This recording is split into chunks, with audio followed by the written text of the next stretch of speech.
वक्रतुण्डं महाकाय सूर्यकोटिसम्प्रभ निर्विघ्नं कुरु मे देव सर्वकार्येषु सर्वदा।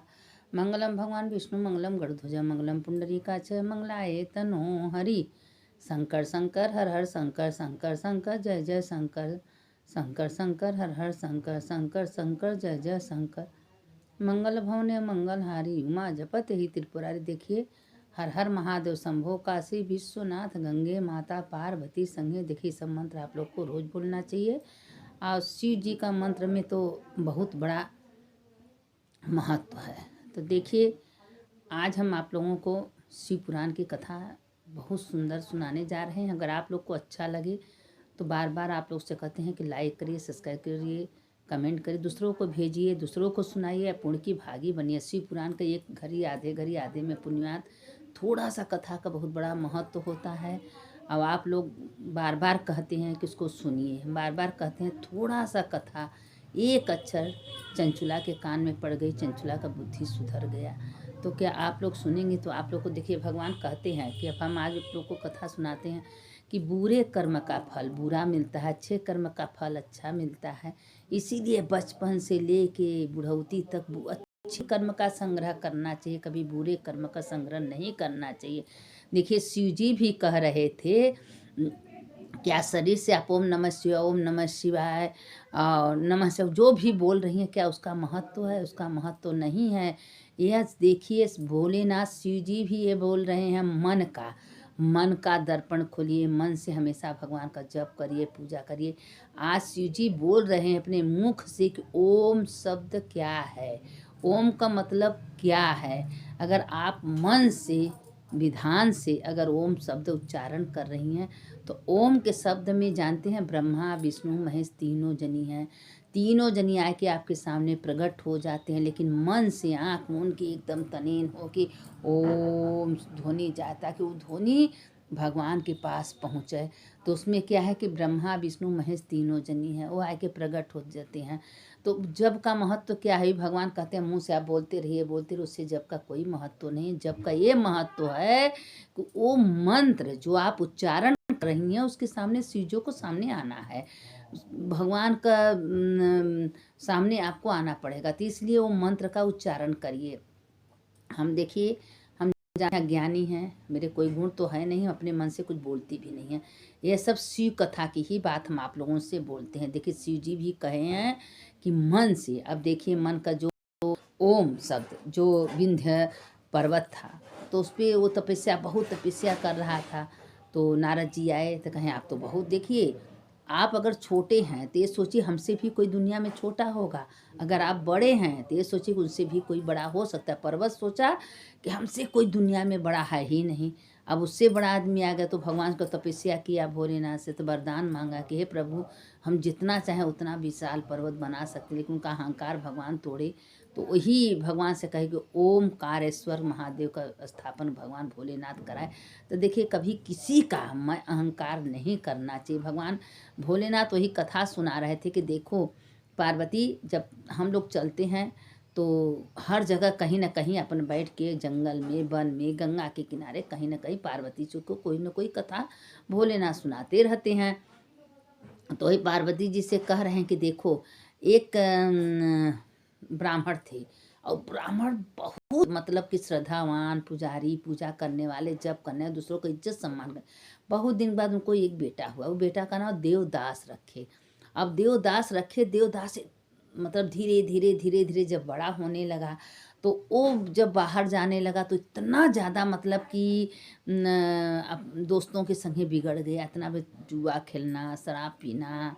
मतलब उसका शादी छोटे 16 साल की उम्र में उसके पिता कर दिए थे, लेकिन उसे पत्नी से कोई मतलब नहीं था। इतना मतलब उसके पिता जब डांटते थे तो किसी का कहना नहीं सुनना। एक दिन करते करते करते मारे चिंतन मारे ग्लानि में पिता उसके मर गए।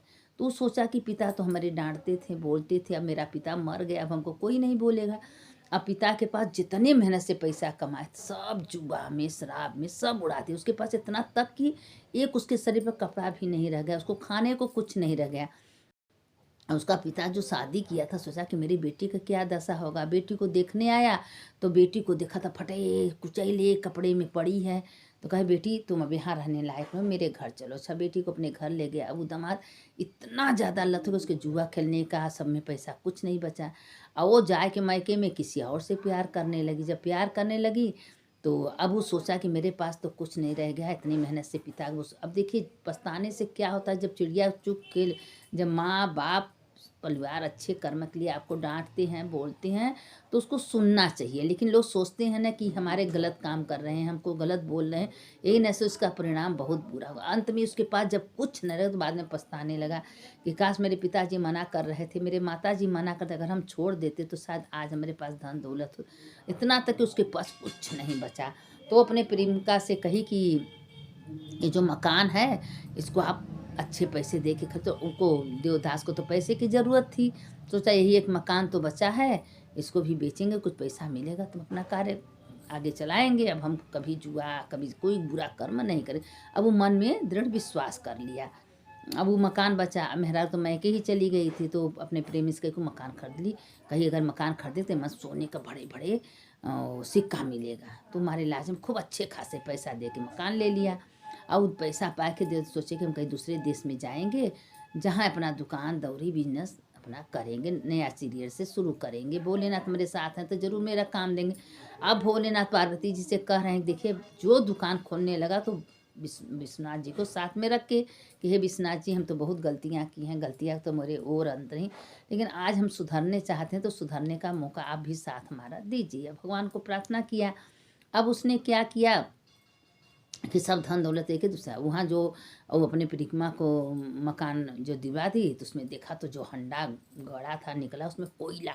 अब बहुत क्रोधित हुआ कि मेरी प्रेम का हमको छल की है, धोखा की है, हम इतना पैसा सारी ज़िंदगी भर का पूंजी सभी मकान में बर्बाद कर दी, मेरा तो सब कुछ चल गया, मेरे पास तो कुछ भी नहीं बचा।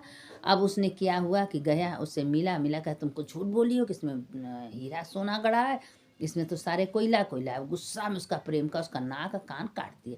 जब नाक कान काट दिए बताइए, अब उसका तो बदसूरत चेहरा हो गया।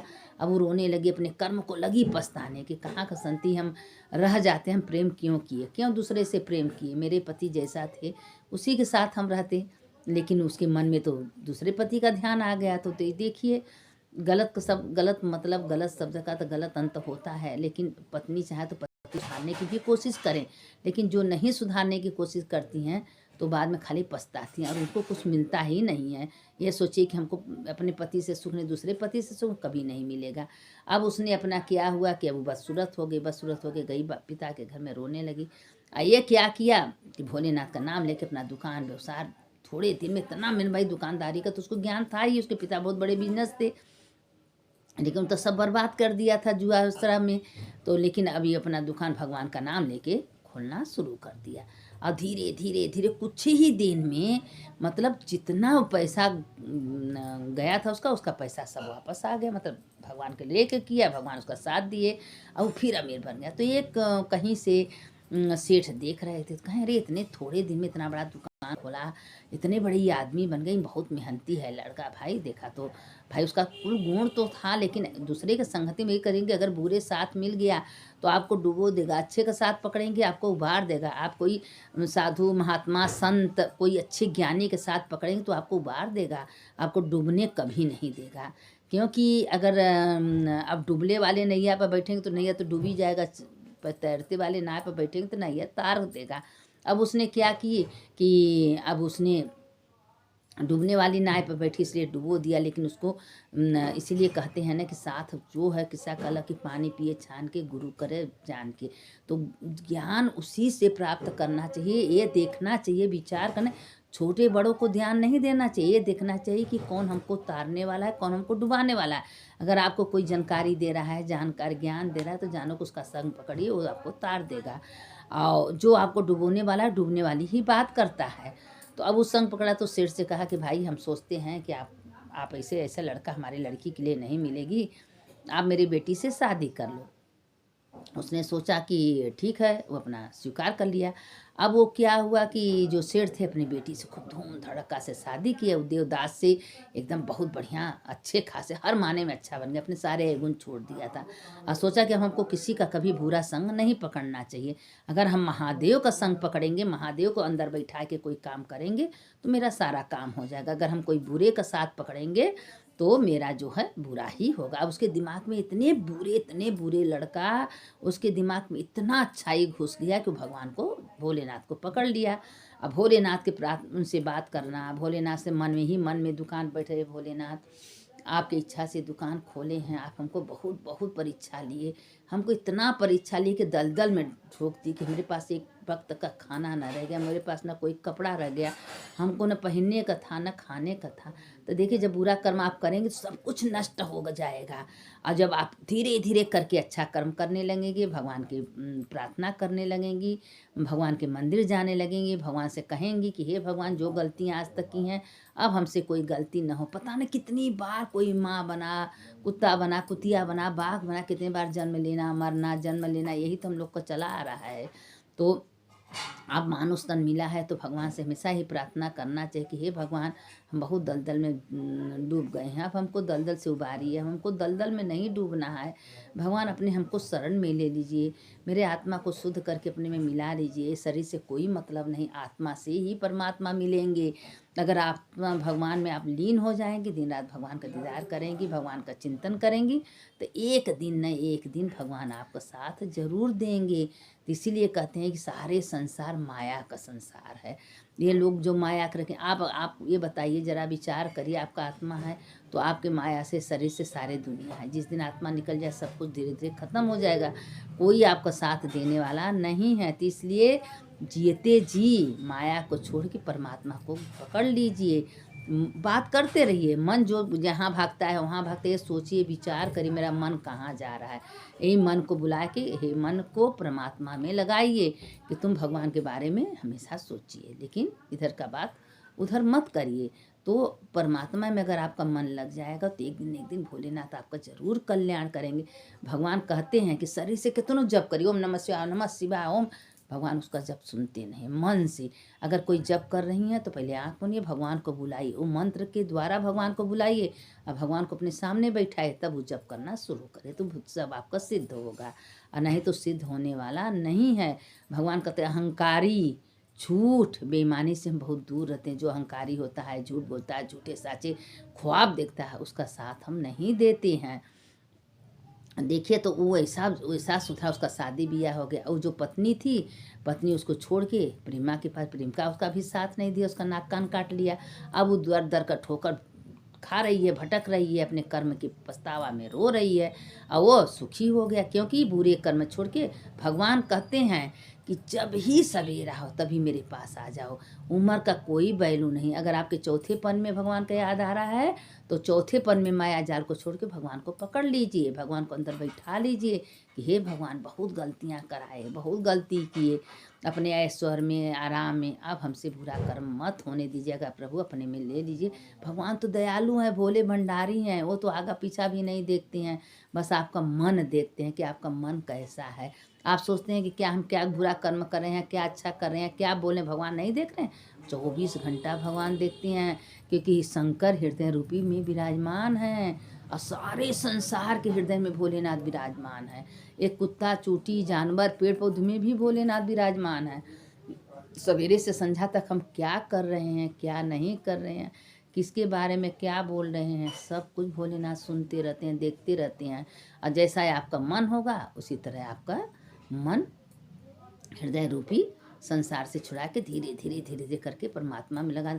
यह सोचिए कि आज अगर भगवान का मनन चिंतन 24 घंटा करेंगे तो अंतिम समय भगवान आपके पास आएंगे, नहीं तो ये आत्मा कहीं चला जाएगा तो फिर वही जीव में जाना पड़ेगा। तो इसीलिए लोगों को कहते हैं कि जब जानिए कि सीरियस हालत है तो उसमें भगवान का ही शब्द बोलना चाहिए, भगवान का लिया आना चाहिए। आपके मन से नहीं निकलेगा, लेकिन अगर ज़िंदगी भर अगर भगवान का नाम लिए तो अंतिम में बेहोश अवस्था में भी भगवान आपको याद आएंगे और भगवान आपको भूलेंगे नहीं। और मेन तो भोलेनाथ देवों के देव महादेव हैं, वो कभी किसी को भूलते नहीं हैं। तो इसीलिए भोलेनाथ कहते हैं कि ओम का अस्त्र समझ लीजिए। ओम में सारे 33 कोटि कोटि देवी देवता विराजमान है। ओम ही मुक्ति का दरवाजा है, लेकिन ऐसे नहीं, विधान से भगवान को सामने रख के उनको याद करके ओ करके बुलाना चाहिए। तब ओम का शब्द में ये स्त्री पुरुष कुछ देखना नहीं कि स्त्री को कहना है कि पुरुष को कहना, कुछ नहीं। सब में वही परमात्मा की बात है, चाहे स्त्री हो चाहे पुरुष हो, कोई का पर आत्मा अलग नहीं है, सबका परमात्मा का ही बात है। सबको हर शब्द बोलना चाहिए, हर शब्द का किसी को सुनाना नहीं चाहिए। आप कौन मंत्र जप कर रही हैं, क्या करें, किसी से कहना नहीं। देखिए हम जो जो शब्द बोल रहे हैं ये शिव जी अपने मुख से बोले हैं, शिव पुराण की बात करते हैं। हम कहीं फालतू बातें नहीं करते, बाहरी बातें नहीं करते हैं।